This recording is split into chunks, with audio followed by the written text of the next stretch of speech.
और देखिए, वैसे तो गणतंत्र दिवस को लेकर पूरे देश में जोश और उत्साह रहता है, लेकिन सबसे ज्यादा जोश जो है वो जवानों में है। वो जवान जो देश की रक्षा के लिए एलएसी पर तैनात हैं।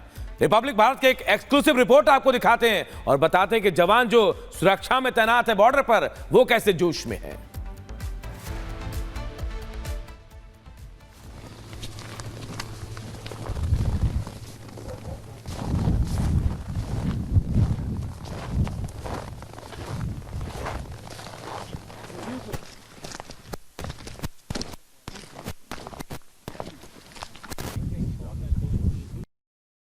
अभी हम एलएसी के बिल्कुल सते खड़े हैं और यहीं पर आज हम आपको दिखाने वाले हैं कि किस तरह से एंटी एसओएफ क्यूआरटी टीम कार्रवाई करते हैं बॉर्डर पर। कई बार हमारे सेना के ऊपर सवाल उठाए जाते हैं कि बॉर्डर पर दुश्मन सेना घुस आया है, हमारा सेना क्या कर रहा है। तो आज हम आपको दिखा रहे हैं कि हमारा सेना किस तरह से कार्रवाई करते हैं। ये जो गाड़ियाँ आप दिख रहे हैं पीछे, ये ऑल टेरेन व्हीकल एलएमजी से लेस है। आर्मर्ड व्हीकल जो आप दिख रहे हैं, भारत में बनाया गया है इस गाड़ी को। ये एंटी टैंक गाइडेड मिसाइल से लैंच है। और वही दूसरा जो ऑल टेरेन व्हीकल आप देख रहे हैं, जो कि हर एक जगह जा सकता है, ये एक एमएमजी से लेस है। और यहाँ पर जो भी ट्रूप्स आपको दिख रहे हैं, ये स्पेशली ट्रेंड ट्रूप्स है, स्पेशल फोर्सेस के जवान हैं हमारे भारतीय सेना के।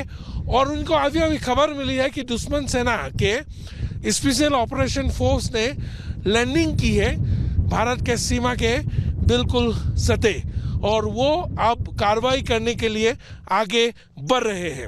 जैसे ही वो टारगेट के नज़दीक आ रहे हैं, वो अपना पोजीशन लेने के लिए तैयार होंगे। यहाँ पर जो आप स्मोक देख सकते हैं, ये वही इलाका है जहाँ पर एसओएफ ने लैंडिंग किया है। और इसी जगह में एसओएफ के लैंडिंग ग्राउंड को न्यूट्रलाइज करने के लिए हमारे सेना अभी यहाँ पर आ पहुँचे हैं। आप देख सकते हैं गाड़ियाँ रुक गई है। आप यहाँ पर डिप्लॉयमेंट होगा, टारगेट है, डिप्लॉय। डिप्लॉयमेंट का कमांड मिल गया है, अभी डिप्लॉयमेंट शुरू हो गया है। आप देख सकते हैं हमारे फोर्सेस ने टारगेट की ओर निशाना साधते हुए पोजीशन ले लिया है। आपको बता दें कि ये पहली बार है कि इतिहास में एंटी एसओएफ क्यूआरटी टीम के डिप्लॉयमेंट को, एंटी एसओएफ क्यूआरटी टीम को किस तरह से ट्रेन करके बनाया गया है, उसको हम लोग सिर्फ रिपब्लिक टीवी के जरिए दर्शकों के सामने ला रहे हैं। 16,500 फीट की ऊंचाई पर अभी हम तवांग सेक्टर में हैं और बिल्कुल एलएसी के बगल में है। हम आपको ये जारिया दिखाना चाहेंगे। यहाँ पर आप देख सकते हैं ज़्यादातर जारिया बर्फ़ से ढके हुए हैं। बर्फ़ अभी भी जारियों के नीचे जमा हुआ है और टेम्परेचर अभी इस वक्त यहाँ पर लगभग 1 डिग्री सेल्सियस है। चाहे कोई भी मुश्किल हो, चाहे कोई भी चुनौतियों का सामना क्यों ना करना पड़े, लेकिन हमारे देश के जाबाज जवान हमेशा तैयार रहते हैं अपने मातृभूमि की सेवा करने के लिए।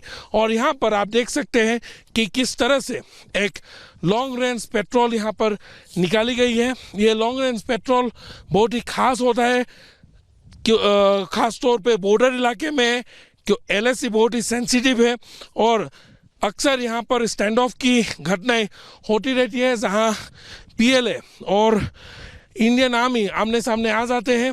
और यही वजह है कि ये जो लॉन्ग रेंज पेट्रोल होते हैं, ये बहुत महत्व रखते हैं, क्योंकि ये लॉन्ग रेंज पेट्रोल ही उनको डिटेक्ट करते हैं कि कहीं पर दुश्मन तो घुस नहीं आया है।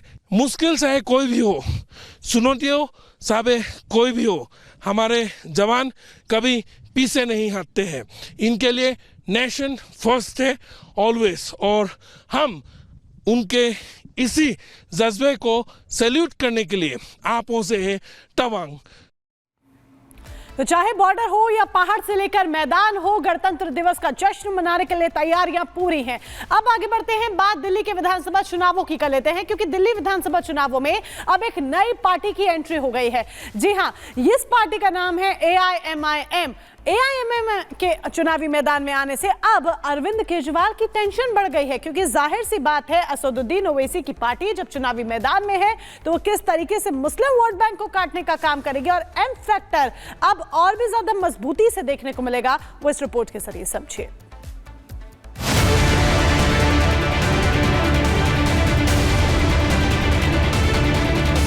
दिल्ली में सियासी पारा हाई, शुरू हो गई नई लड़ाई। दिल्ली में आम आदमी पार्टी के खिलाफ वैसे तो बीजेपी और कांग्रेस अपने अपने मोर्चे लगा चुके हैं, लेकिन बीते 2 दिन में आपके खिलाफ एक और पार्टी ने मोर्चा संभाल लिया है, और वो भी उस इलाके में जहां आम आदमी पार्टी के खिलाफ सेंध लगाना भी मुश्किल था। दिल्ली के शाहीन बाग में 2 दिन पहले असदुद्दीन ओवैसी की एक रैली हुई, जिसके बाद से ही आम आदमी पार्टी और MIM के बीच सियासी जंग तेज हो गई है। शनिवार को अमानतुल्लाह खान ने चुनाव प्रचार के दौरान MIM को वोट कटवा पार्टी बता दिया। कौन है आपकी लड़ाई लड़ने वाला? आज वोट कटवा पार्टियां दूसरों की मदद करने के लिए, बताओ कैसे जीतेंगे वो? यहां पर 90,000 वोट चाहिए, यहां का उधर का वोट तो इन्हें मिलेगा नहीं, बीजेपी को इधर का वोट नहीं मिलेगा। 282 बूथ है, इन्हें तो ये भी नहीं पता भी हमें 282 के 82 बूथ पर वोट मिलता है। इन्हें जाकिर नगर बटला हाउस से कुछ मिल जाएगा, शाहीन बाग से कुछ मिल जाएगा, बताओ सरिता बिहार से लेंगे, मदनपुर से लेंगे, JJ कॉलोनी से लेंगे, आली गांव से लेंगे, तैमूर नगर से लेंगे, खिदराबाद से लेंगे, नहीं ले सकते।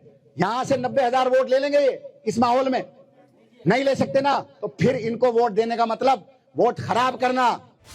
हालात ये हो गए हैं कि ओखला से आप प्रत्याशी अमानतुल्लाह खान ने MIM को बीजेपी का एजेंट बता दिया।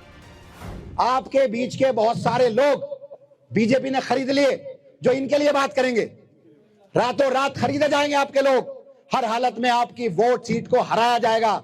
उनके 2 फायदे, 2 मकसद हैं, एक तो अमानतुल्लाह जो मुसलमानों की आवाज है इसको खत्म करो, और एक इस सीट को जो शाहीन बाग, बटला हाउस, जाकिर नगर, जोगाबाई है वहां भेज दो। आप सोचो अगर भाजपा जीत गई तो ये 4 मंजिला इमारत रहेगी। आज पानी की शिकायत मुझसे कर रहे हो, मैं दूर कर दूंगा। ये करने आएंगे, झाड़ू लगाने आएंगे, आपकी सीवर साफ करने आएंगे, सड़कें बनाने आएंगे। भाई साहब अगर 1 साल सड़क टूटी रही, 2 साल टूटी रही, 5 साल टूटी रहेगी, ये नहीं आएंगे। अब दिल्ली के चुनाव में कूदी MIM भला इन आरोपों पर चुप कैसे बैठती, उसने भी पलटवार किया। अब तू असदुद्दीन ओवैसी साहब के खिलाफ बोलेगा और वक्फ बोर्ड के जमीनों पे जीने वाले शक्ति कपूर हमारी मकामी जायदादों पे अपने घर को, अपनी औलाद की परवरिश करने वाले हम क्या बोलेगा? ऐसा अपने आप को समझ रहा है कि ओखला का हीरो है, ऐने में जाके गौर से देख, तेरी सूरज शक्ति कपूर जैसी है।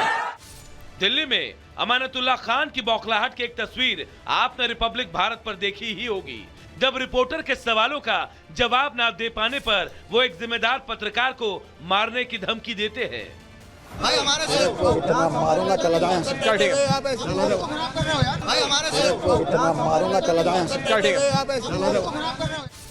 ऐसे में MIM के मैदान में आने से अमानतुल्लाह के चेहरे पर हार का डर मंडराने लगा है।